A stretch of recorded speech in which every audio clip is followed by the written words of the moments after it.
Are you constantly chasing problems but never getting results? What if you could solve most of your issues by focusing on just a few causes? There's a proven way to do that. It's called the Pareto Chart, and today you're going to master it. Welcome to the Lean Six Sigma world, your ultimate destination for mastering Lean Six Sigma. In this video, we're diving deep into the Pareto Chart. It's one of the most powerful tools in quality improvement and decision making. By the end, you'll learn how to build, read, and most importantly, solve the right problems first with the help of Pareto Chart. But before we dive in, do not forget to like, share, and subscribe to our channel. And hit that notification bell so that you never miss our power-packed videos. Let's get started. So, what is a Pareto chart? A Pareto chart is a type of bar graph. It shows the frequency or impact of problems in descending order. It is based on the Pareto principle, also known as the 80-20 rule. The idea is simple. 80% of your problems often come from 20% of the causes. A Pareto chart helps you find those critical few causes fast. Why to use a Pareto chart? When you try to fix everything, you fix nothing. Pareto charts help you focus on what truly matters.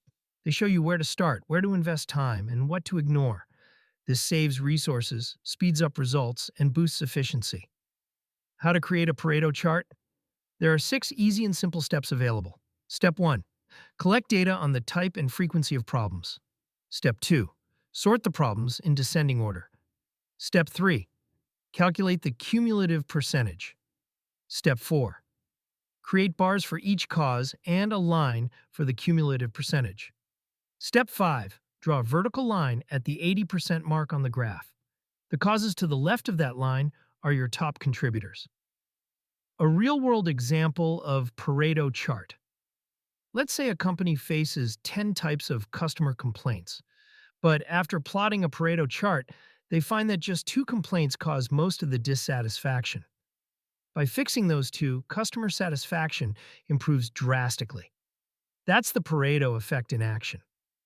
In conclusion, the Pareto chart is more than just a graph. It's a strategy for smarter problem solving. Use it to cut through the noise and take real action. If you found this video helpful, make sure to like the video, subscribe to the channel, and turn on notifications for more insightful content. Comment below with your thoughts on Pareto chart. Let us learn and grow together. Stay tuned because we have more exciting Lean Six Sigma insights coming your way. Thanks for your valuable time, and I will see you in the next powerful video.